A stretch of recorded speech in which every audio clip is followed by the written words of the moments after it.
I'm so glad that you guys are here. I'm so glad. I love fall break. I love just the opportunity that it affords to kind of pause, take a moment, catch your breath a little bit, unless you have to work through the whole thing. But I don't know. I'd love to hear. How did you make the most of your fall break? Just getting a chance to hear from some of y'all. You cleaned. Hurrah. Sleep. Amazing. What else? You traveled. Okay. Pumpkin patch. A good time this weekend. I know some did archery this weekend. I know some went hiking this weekend, right?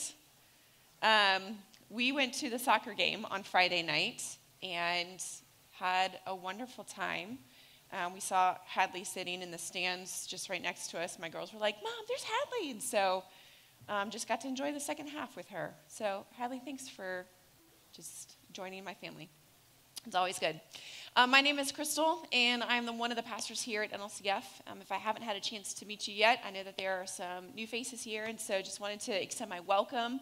We're so glad to have you here, families, friends, siblings, all kinds of stuff, and it's just good to be together as we gather for worship this morning. And so today we're at the end of a series that we've been in for the last 4 weeks as we've been talking about hospitality and the people of God. And our encouragement and our prayer really for these last few weeks is that we, as we've kind of been listening and receiving and, kind of letting it kind of have its process through us, is that we would be willing just to take a step back from our kind of rapid fire lives and take inventory of our lives, inviting God to just speak to us about how we are embodying this posture of godly hospitality. Theologian Henry Nouwen says that if there is any concept worth restoring to its original depth and evocative potential, it is the concept of hospitality. And so we're gonna stand with him, right? We're gonna say, okay, sounds good to me. And I think that what that says is that what we've been talking about is of great importance for the church in 2024. So we've been orbiting around this way of defining hospitality as an invitation into our Jesus-centric community, providing space for pilgrims and strangers where they feel welcomed, cared for, valued, dignified.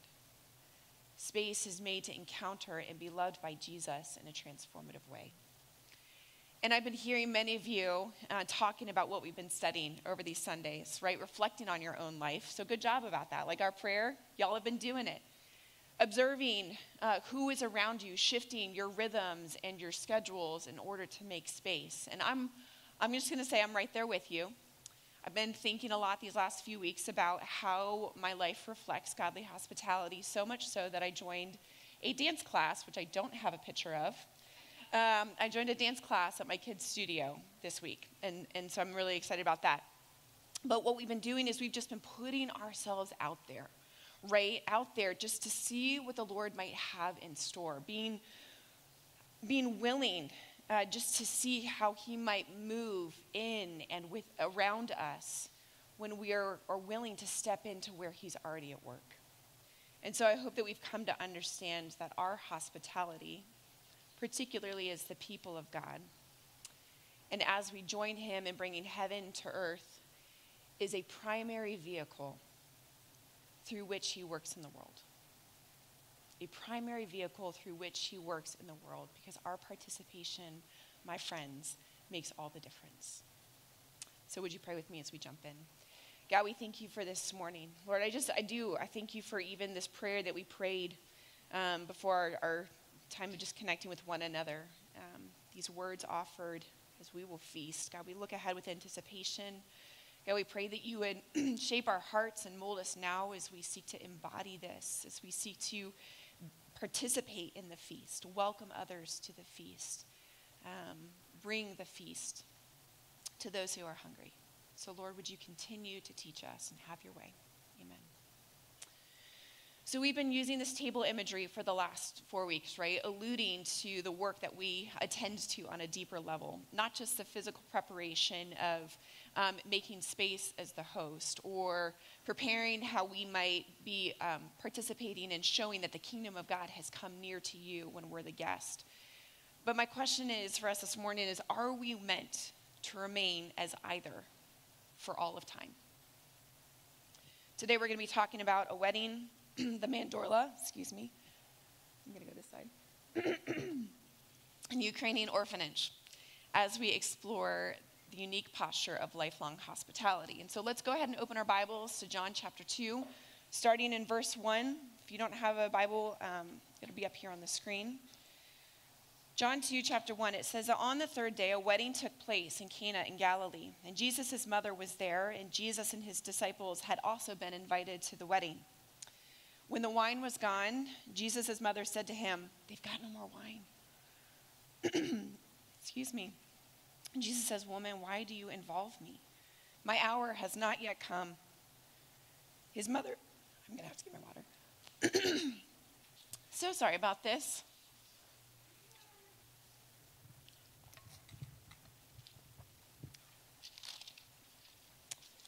Why do you involve me in this?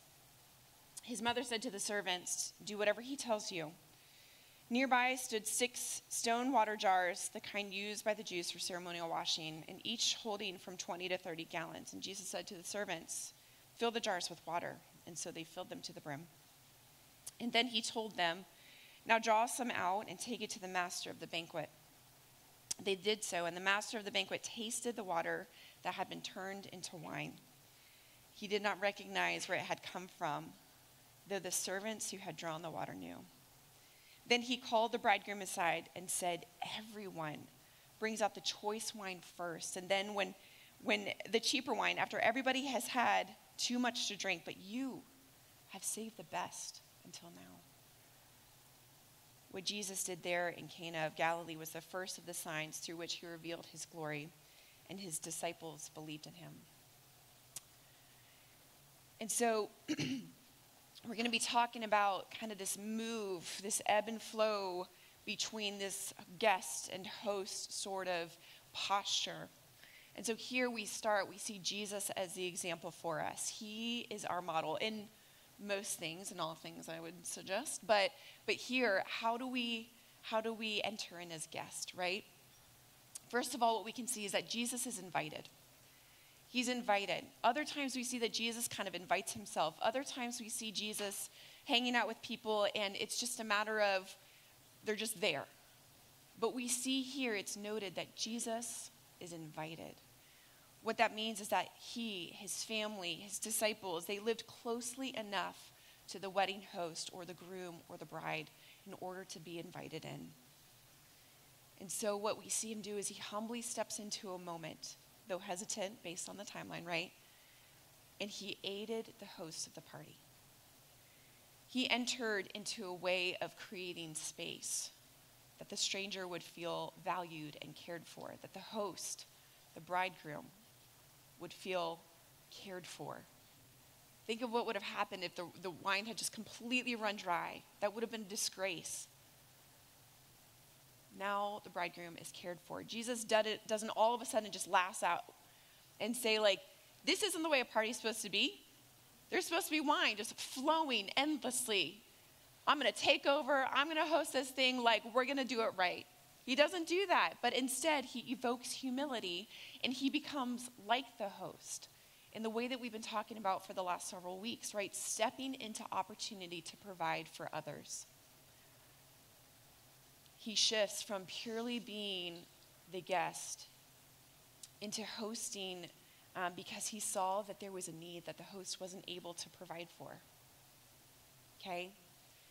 And he provides in a way that's beyond their expectation with radical generosity, right? That's what David talked about a couple weeks ago.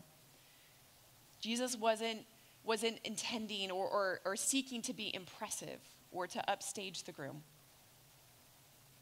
But simply, he was just offering what's good because he could, because he had it within himself to offer what's good to the hosts, to the guests. Because Jesus' heart is to bless. And as he gives what he has to offer, others have what the Message translation says in verse 11. It says, the first glimpse of his glory. So now, not only is Jesus providing for their immediate physical present need, but he is also giving this glimpse of opening space that the folks around him might see God in their midst. He's hosting space for that. Even the servants, like low on the totem pole, get to share in the joy of the miracle because they knew what Jesus did. And so Jesus hosts them.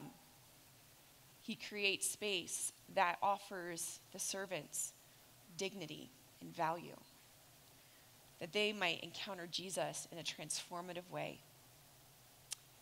Hospitality in the kingdom, it allows us to move from guest to host and back again. As the Spirit, it calls us to display God's glory and presence in different ways.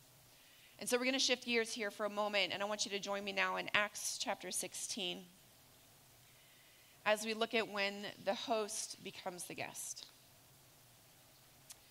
Starting in verse 11. From Troas, we put out to sea and sailed straight for Samothrace. And the next day we went on to Neapolis. From there we traveled to Philippi, a Roman colony in the leading city of that district of Macedonia, and we stayed there several days. On the Sabbath, we went outside the city gate to the river, where we expected to find a place of prayer, and we sat down and began to speak to the women that had gathered there. One of those listening was a woman from the city of Thyatira named Lydia, a dealer in purple cloth. She was a worshiper of God, and the Lord opened her heart to respond to Paul's message. When she and the members of her household were baptized, she invited us into her home. If you consider me a believer in the Lord, she said, come and stay at my house. And she persuaded us. And so Paul and his team, they're on a mission, right? They're sharing the good news of Jesus as the living Lord and Savior and King on their way to Macedonia, which is in modern-day southeastern Europe. And as they are going, as they are creating space for others to encounter God, they are inviting pilgrims and strangers into Jesus-centric community, are they not? And people were listening. The word says the Lord opened Lydia's heart to respond to Paul's message. And she and her household were baptized, and then they turned right around and they invited them in. Lydia, this woman who rubbed shoulders with the upper echelon at the time, she immediately responded to God's welcome by welcoming them. Think about that for a moment, right? That the most natural response she could have come to in responding to God's welcome was to turn right around and offer that to others. Paul had a choice here as the host, right? He could have said, oh, no, that's really nice, but we don't want to burden you. Or he could have proudly said, nope, we've got bigger things here, and we need to be on our way. But instead, Paul recognized the good that his guest had to offer. And so he stepped aside from his role of host to allow this former guest now to become the host, extending care and provision out of her affection for God.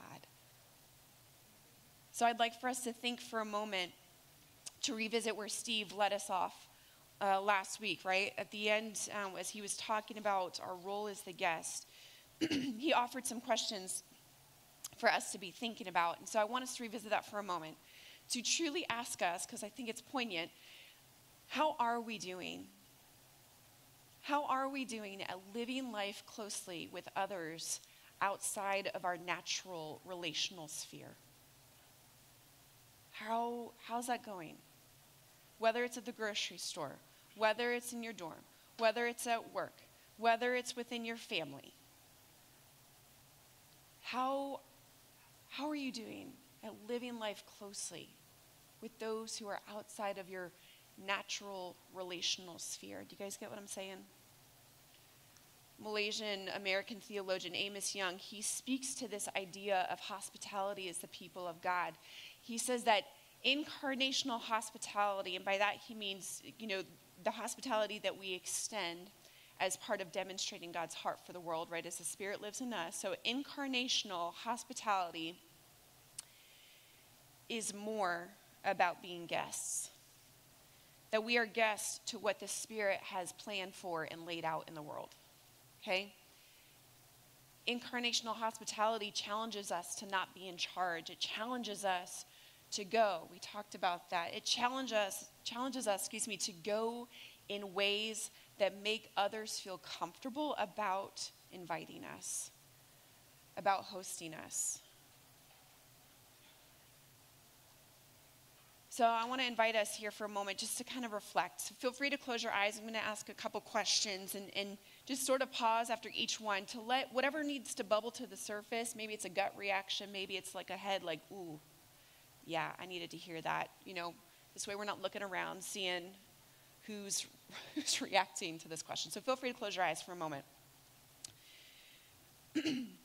First, I want to ask, are you spending regular time in a place where your attention is bent on how the kingdom is showing up?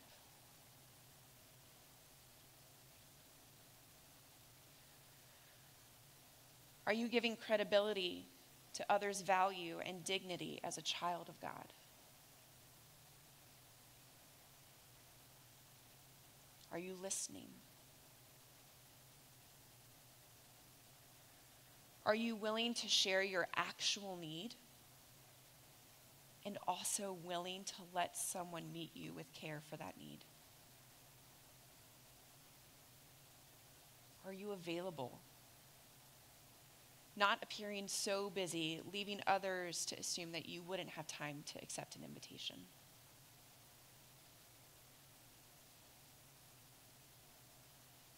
You can open your eyes. See, these simple questions, maybe not so simple, but the simple questions help us to take a moment to examine our hearts as we live life around others. I want to encourage us that if that brought something up that you need to kind of grapple with or unpack or process through a little bit more about how this is happening or it isn't happening in your life, I just want you guys to know, we have some folks in our church who are really good at practicing hospitality, who are really good of living life around others, extending the table, inviting others in. And so I want to encourage you to watch them. Watch how they do it. Pick their brains, right? Ask them how they can be so seemingly naturally present with others. And the reason why I say seemingly is that probably there's a high possibility that it's not as natural as it might look on the outside. It probably has been practiced, has been observed, has been intentionally kind of worked through in order for it to come more naturally. In any situations when we are the host and are faced with an opportunity to shift to the guest, can we acknowledge the good around us and step aside? Can we notice, man, somebody has something here to offer that it's not within me, or I can't give it at this time, but they can. I'm going to step aside so that they can shine, so that they can bless and be blessed, right? Posturing ourselves to then be invited in now, for us to be able to receive in a way that brings dignity and value to this new host. Being able to do this starts even now. We can practice this even without an interaction with another person. It's being willing to see ourselves as people who have need, as people who do lack. Paul says it kind of like this. He says, do not think of yourselves more highly than you ought in Romans 12. Jesus says that you're blessed when you're at the end of your own rope, because there you're going to see more of God in Matthew 5. So how do we navigate what this shift kind of presses on us? I think for most of us in here, it's probably harder to kind of shift into the role of a guest. How do we navigate this? Maybe you lack fear of control. Or maybe you wrestle with a feeling of guilt or not worthy to receive somebody's generosity. Maybe you struggle to believe that others have something of great value to offer while you're in the room. I don't think that that's anybody in here, but I'm just saying I'm going to offer it in case it might be that kind of hidden thing within us. First of all, acknowledge where you're at and speak it honestly before the Lord. When that's true, when I just kind of wrestle with those things, when that is true of me, I find myself often praying, God, would you renew me by transforming my mind? Okay?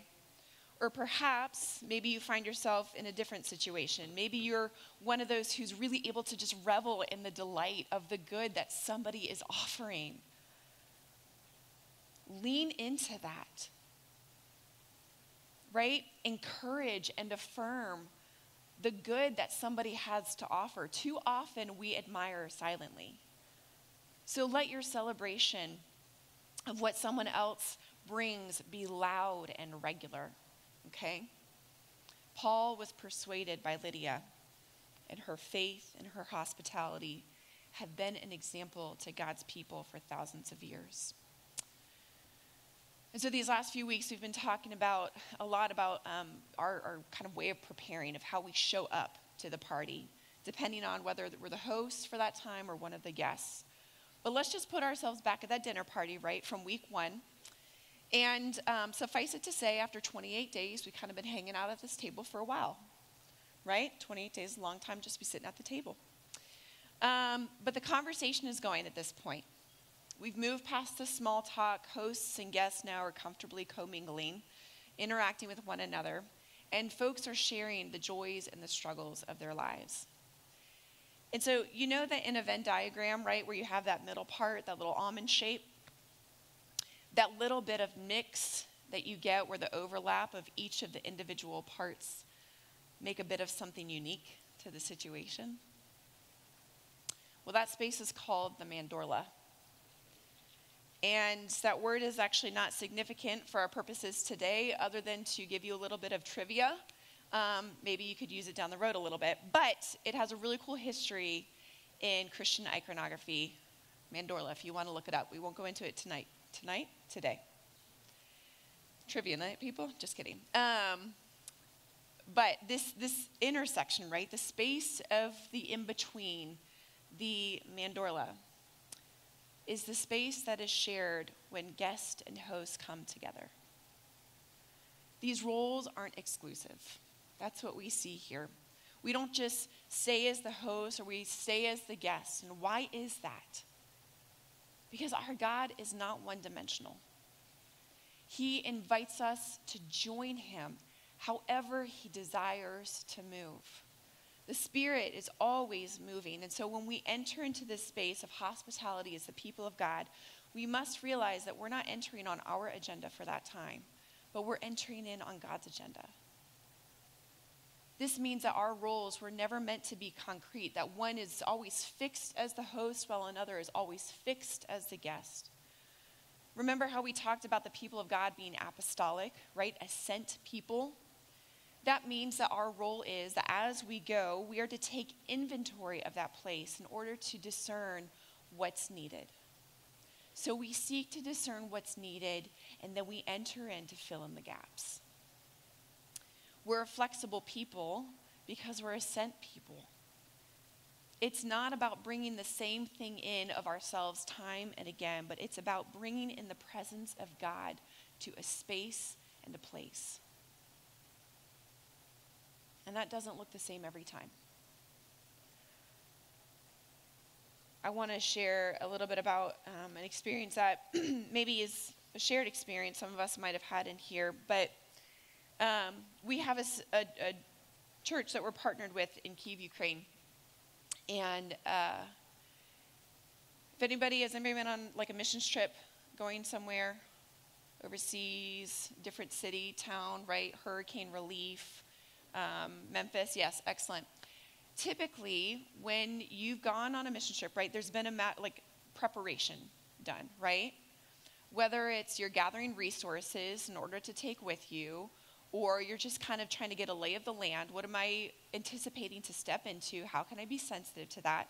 Let me learn the language a little bit. If you're going overseas, to say to another person like, hey, I've really tried to be able to communicate with you in a way that is very natural for you. Like I showing up and caring for you as I've tried to bring something that will bless you. That's kind of how we sought to enter in as hosts. But then we also enter in as guests, do we not? Right? We are in somebody else's city, somebody else's home, somebody else's culture, somebody else's circumstance and situation. And so we are guests to that place as well. And so this church in Ukraine, Almaz, they do a lot of ministry and they're still doing ministry. So pray for them. All across Ukraine, caring for their people. One of their longest running ministries has been working among orphanages. And we had the chance to go about 11 years ago to a place in Vorzel, which is about an hour outside of Kyiv.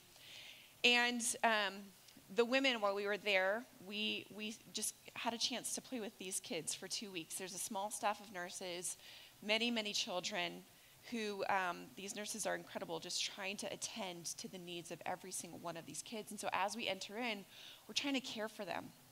Care for the nurses, right? Kind of take a little bit off their plate, care for these kids, give them a chance to have maybe one-on-one or one-on-two interaction, care, love, nearness, closeness. And this is my friend Bogdan.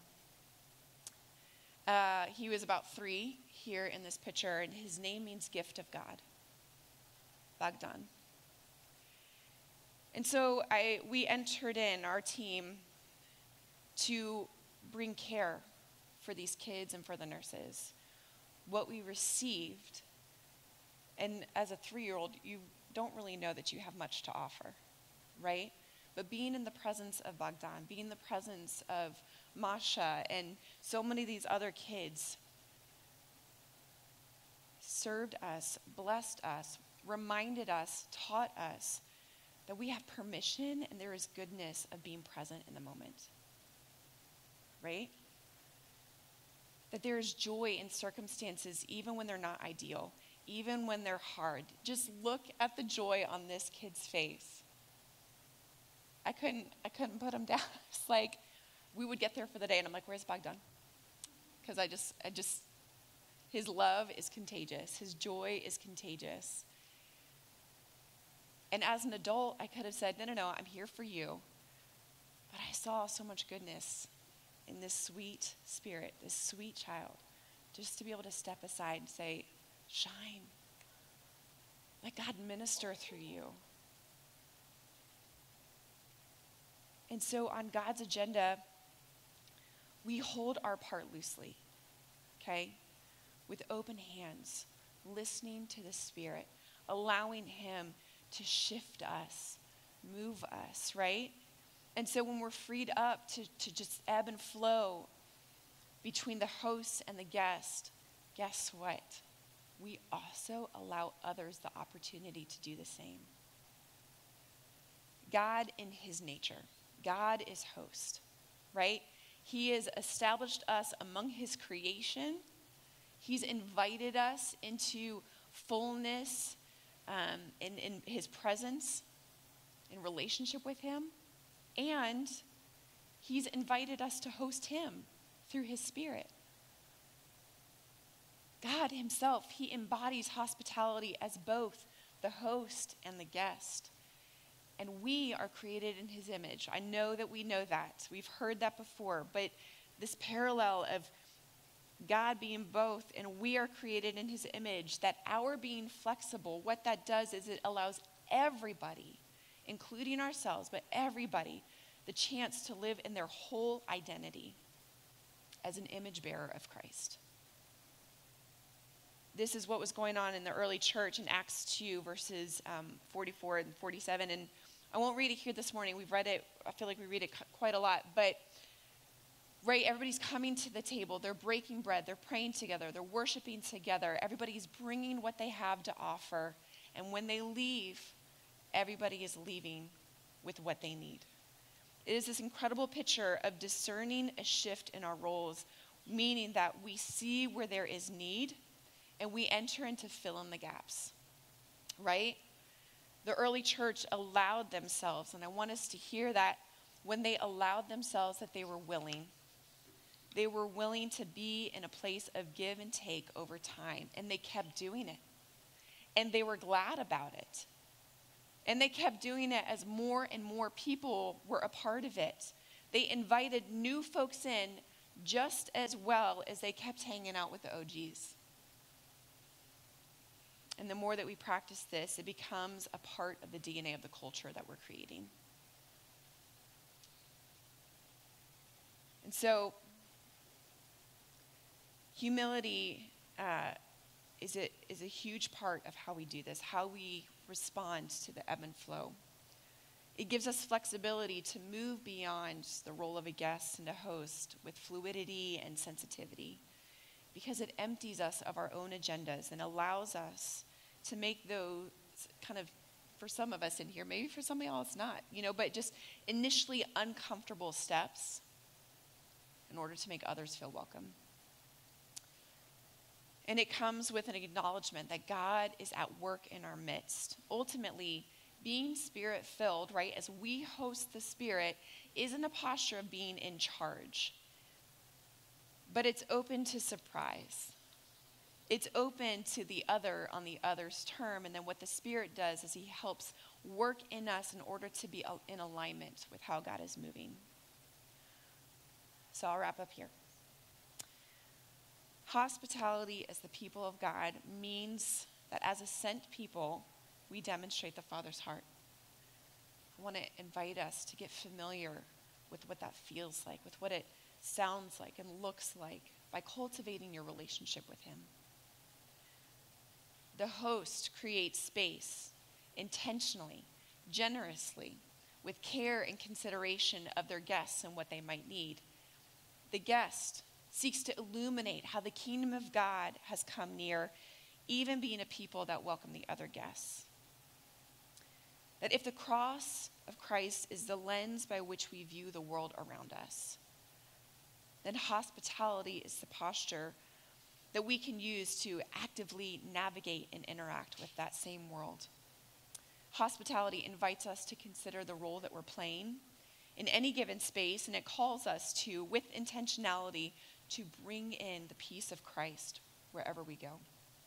And it's not just about welcoming the stranger to the table and saying, good, you're here, we're good now, I'm going to go back to my conversation here, but about remaining and holding space for that person, that stranger, to be meaningfully met and known. There's an opportunity for friendship with people that you might never expect. So friends, let's pull up a seat. Let's stay a while.